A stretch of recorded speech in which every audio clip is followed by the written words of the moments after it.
Find Me, an Addison Shine Mystery, Book 1, written by Kate Bold, read by Olivia. Prologue. Emily's eyelids fluttered open. A rocket of pain blared through her head as a sliver of consciousness showed itself. She blinked her eyes as if making sure they were working because all she could see was darkness. Her breath came out in a shivering exhale, the chill of the air biting against her skin. She tried to move, but her limbs felt like lead, heavy and unresponsive. Pain throbbed at the base of her skull, an insistent drumming that matched the erratic rhythm of her heart. The cold seeped through her clothes, making her shiver uncontrollably. Panic clawed at her chest as she tried to remember what happened. The dark, the cold, the hard floor beneath her. She had no idea where she was or how she'd come to be here. It was dark and featureless, the sort of place that did not offer even the slightest hint of where she might be. Her memories were thin and ink-like. How long had she been here? A day? More.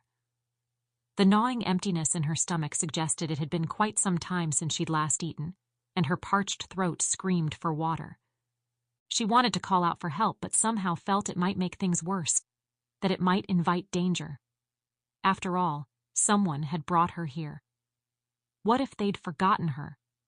Would calling out for help remind them she was here, and perhaps bring even worse things her way? Emily dragged her hands along the ground, wincing as the rough surface scraped her palms. Rough concrete, nothing more. There was nothing, no belongings, no clues, just the overwhelming void that enveloped her entirely. As she lay there trying to summon any tiny bit of strength, the fragments of memory began to coalesce like mist into droplets of recollection. The images were hazy, distorted, as if seen through a cracked lens. But they created enough for her to put at least some sort of narrative together. She saw herself leaving the restroom at the amusement park, the clamor of children's laughter and the tinny sound of carnival music, distant but comforting. She was supposed to meet up with the kids who'd signed up for the program with community services. There were 2 other adults there, too. Social workers like herself, waiting for her. It had been a great day, but after the tilt-a-whirl ride, she'd had to pee very badly. She recalled a presence, a shadow looming over her. It seemed to stretch out forever in her mind, a presence unseen but malevolent. It crept upon her from behind, silent and swift. Before she could turn, before she could register the impending danger, pain exploded at the back of her head, stars bursting across her vision. And then, nothing. She'd opened her eyes here, to this darkness, just the void that now held her captive. "Help," she whispered, her voice cracking with despair. So what if it invited danger? She just needed to know that she wasn't alone in this nightmare. But her call vanished into the silence, unanswered. Fear settled in her bones. Whoever had taken her had done so with a stealth and precision that left her vulnerable and alone. With each ragged breath, Emily fought against the terror that threatened to consume her, the terror of being forgotten, of never seeing the light again. As she got to her feet, she reached out into the darkness on both sides. She knew there were walls there, made of some sort of wood and rough to the touch. She'd felt them before as she'd tried to make sense of this place. Her fingers found the coarse surface of the wall, her nails catching on the gritty texture. The walls on both sides of her gave her just barely enough space to extend her arms all the way, still just slightly bent at the elbow before the walls met her palms. For someone who had been claustrophobic since childhood, this created a ticking time bomb down in the very pit of her stomach where her fear threatened to become something entirely different. She shuffled forward, one tentative step at a time, the confinement pressing in from all sides like a physical force. It was as if she were trapped inside the gruesome set of some deranged director's horror movie, with corridors that twisted and turned deceitfully, always leading to more uncertainty, more dread, and total darkness. The air was dank and smelled of mildew and decay. It reminded her a bit of an old cellar, or maybe a warehouse that had gone forgotten by time. She walked slowly, knowing that there were walls in front of her, too. She'd run into several in the darkness, taking each turn further into the dark. It's a maze, she thought. I'm in some weird, hellish maze, and I don't think there's an ending to it. Each new path felt like a malicious replication of the last, an endless labyrinth designed not to confound, but to terrorize. Her mind reeled, struggling to process this waking nightmare. The darkness seemed alive, pulsating with the thumping of her own heart. The silence was oppressive, only broken by the distant drip of water. Or was it something more sinister? Each drop resounded like a warning, a foreboding countdown echoing in the hollows of the maze. Suddenly, the void was pierced by a sound so incongruous it made her freeze mid-step. Laughter, soft and low, reverberating off the damp walls. A man's laughter, the sound of a man who held a secret that was too good to keep to himself. A shiver shot down her spine. The hairs on her neck stood on end. Desperation clawed at her throat as the laughter was joined by another sound. Footsteps. Panic surged, raw and powerful. She turned sharply, nearly tripping over her own weakened feet, and stumbled away from the noise, the footsteps and the echo of that eerie laughter. Tears blurred her vision as she ran blindly, her chest tight with fear. Each corner she rounded led to another dead end, mocking her attempts at escape. The laughter came again. It was louder, more insistent, as if it were feeding off her growing terror. "Please," she gasped, her voice a ragged whisper, pleading to the unseen stalker or perhaps to some higher power that could deliver her from this hell. "Leave me alone, please." Heart pounding, she pressed on. Her muscles screamed in protest as she propelled herself through the narrow corridors of the maze. Twice, she ran into unseen walls directly in front of her. She could hear the wood tremble and shake, but it remained firm. The skin of her nose was scraped open and she felt blood trickling. With each turn, the oppressive walls seemed to inch closer, tightening around her like a vice. The sound of footsteps behind her was a relentless drumbeat, driving her forward even as her body begged for a break.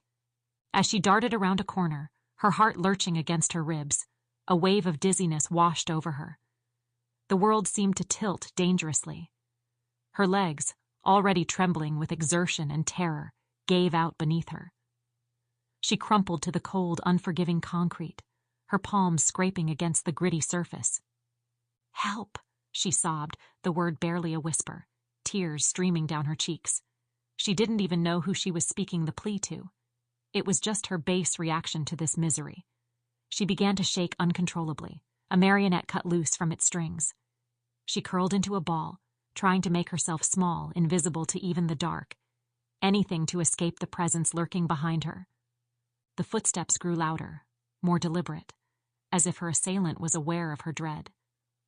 Emily's heart pounded so fiercely it threatened to burst from her chest, each throb a dull and twisting pain. She could almost hear her pulse echoing off the confining walls. And then there he was.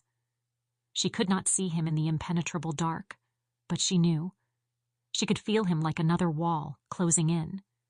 She strained to see the figure that now stood ominously silent above her.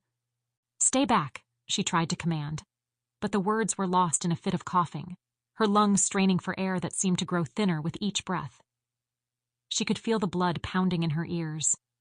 Everything inside of her seemed possibly loud, like her very insides might explode. She sensed the man bending slightly. She could almost see him now, a vague outline shrouded in the murky dark.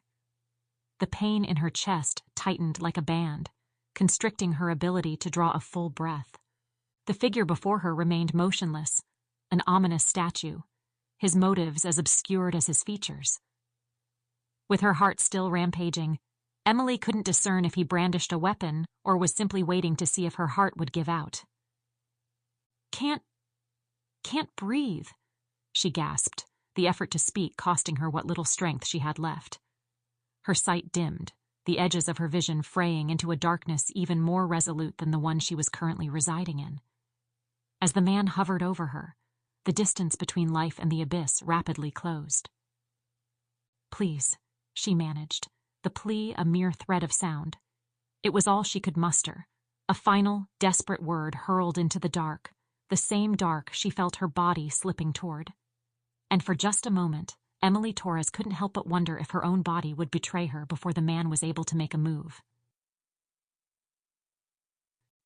Chapter 1. The asphalt was a ribbon of silver under the moonlight, stretching endlessly in both directions. Addison's boots thumped along the road as she walked toward the chaos ahead. The air was thick with the scent of gasoline and burnt rubber, of the sickly sweet smell of spilled antifreeze, a metallic tang that made her wrinkle her nose. The scene before her unfolded slowly, as if she were moving through water rather than air. Two vehicles, crumpled and distorted from impact, sat entwined in a deadly wall of ruined bodies. Their headlights still glowed, casting bizarre shadows across the wreckage and onto the dark pavement. The cars seemed to breathe in the night, their damaged engines ticking like clocks. Addison approached cautiously, trying to make sense of it. Head-on collision, severe damage to both front ends. This was the kind of wreckage that brought death with it. As she drew nearer, the driver's side door of the nearest car creaked open, revealing the figure slumped within. Logan. Her throat tightened at the sight of him. He was bloodied, his skin too pale under the crimson smears. His limbs hung at unnatural angles, his head pointed down. But this was a realm without rules. This was a dream, the same dream she'd had over and over again for the past 6 months. And though she knew what would happen next, Addison's dream self still reacted. Logan's head turned toward her. His eyes, once warm and vibrant, now stared blankly. They were dead, colorless, like milky pools. Blood ran down his face in crimson rivers. "Bad things are coming," he said in a voice that sounded like dirt dragged across marble. "Bad things are coming, and you can't stop them, Addie." The words slithered into Addison, cold and foreboding. They carried the weight of inevitability, echoing the helplessness she felt every time she thought of Logan in the waking world. His lips continued to move, but no more sound came forth. The warning hung in the air between them, heavy with a truth she didn't want to acknowledge. Addison felt herself reaching out, compelled by the need to offer comfort to a man she once loved and had watched lowered into a grave. She reached out to the car door, now somehow closed again, as she'd done countless times before in this dreamscape. Her fingers trembled as they clawed at the cold metal of the handle, her efforts futile against the warped frame.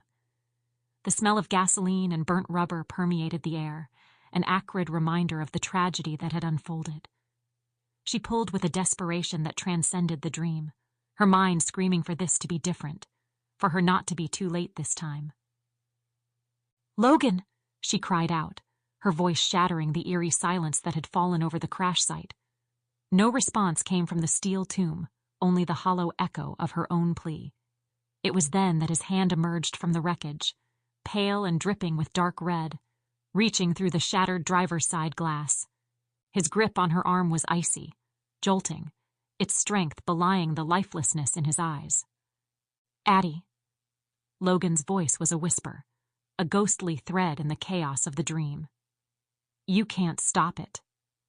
The terror was palpable, a living entity woven into the fabric of the nightmare. His words cut deeper than the sharp edges of broken glass, each syllable a grim prophecy that, in the dream, felt like a death sentence.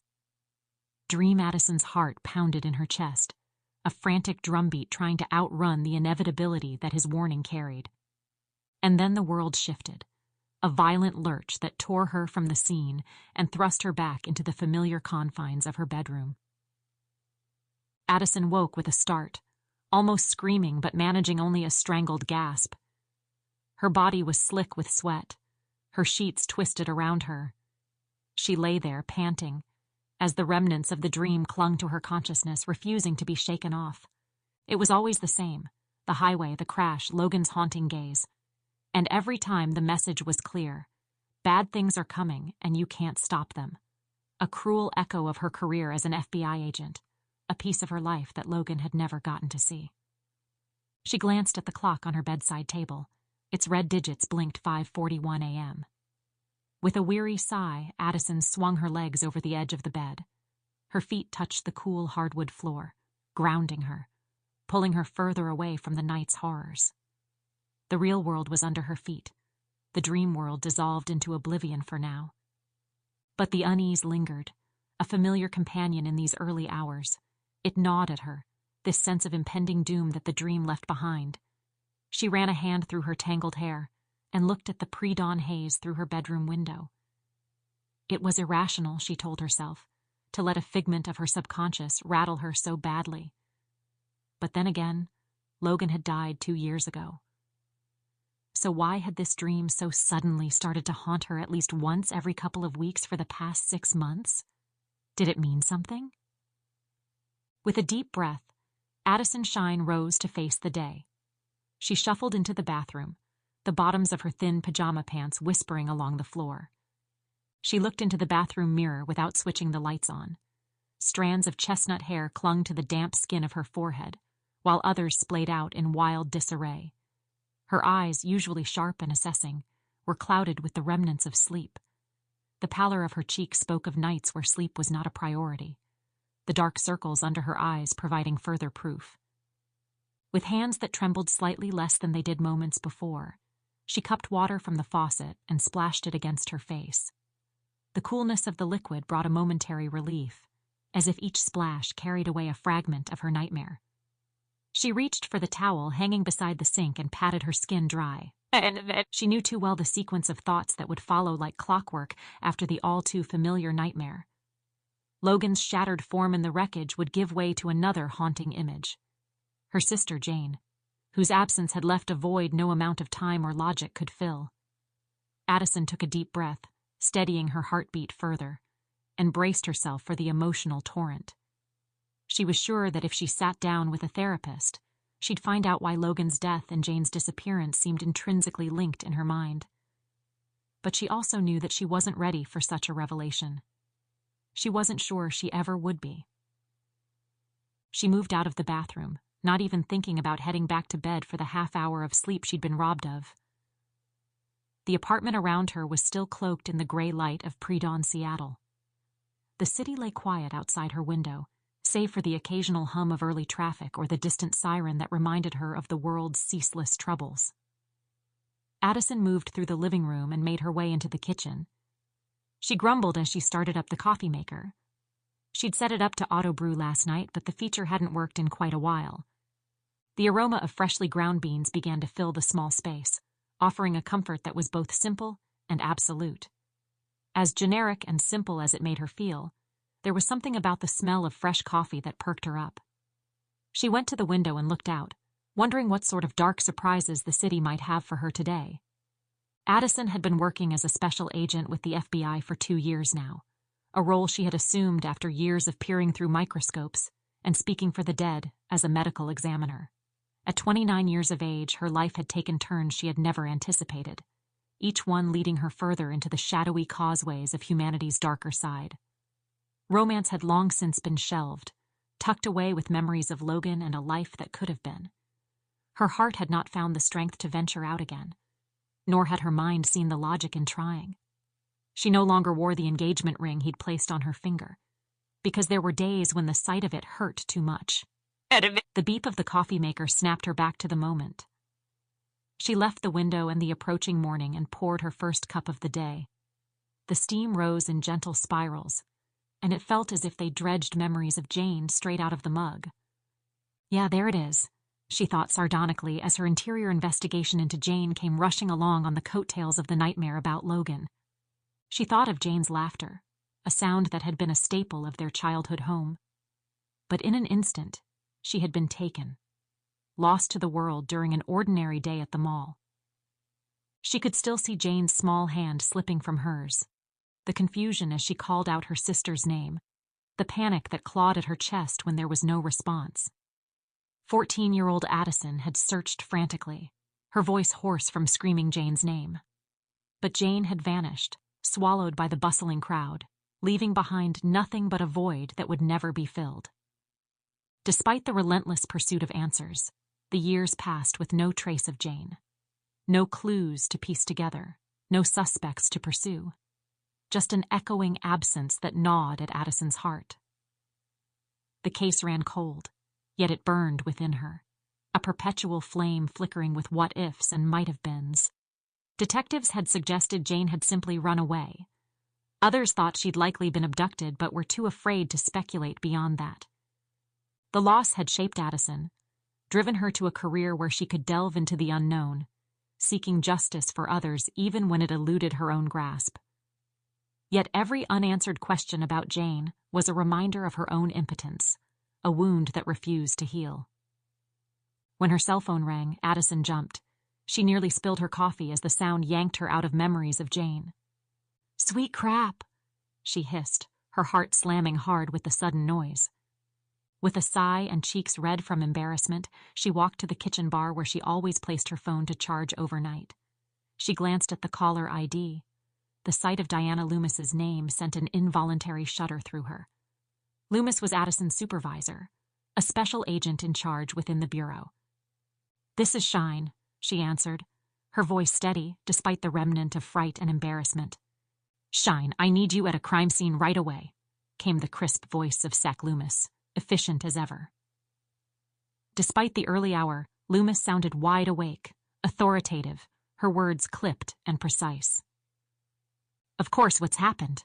Addison asked, her mind already shifting gears, the remnants of dreams and painful memories receding into the background.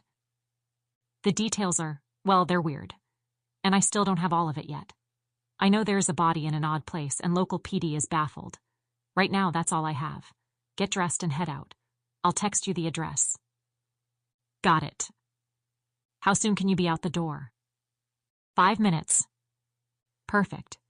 You'll have the address in 2. Addison ended the call and set her phone down, the breadth of her knowledge summoned to the forefront. Her past as a medical examiner provided her with an intimate understanding of death that few others possessed, but each new scene was a unique beast, unpredictable and wild. She gulped down some more coffee and transferred the remnants into a thermos, which she topped off with more from the pot. She then brushed her teeth and dressed in a hurry, which wasn't too difficult, as Addison had never really put much care into how she looked when heading out to hunt down deadbeats and maniacs.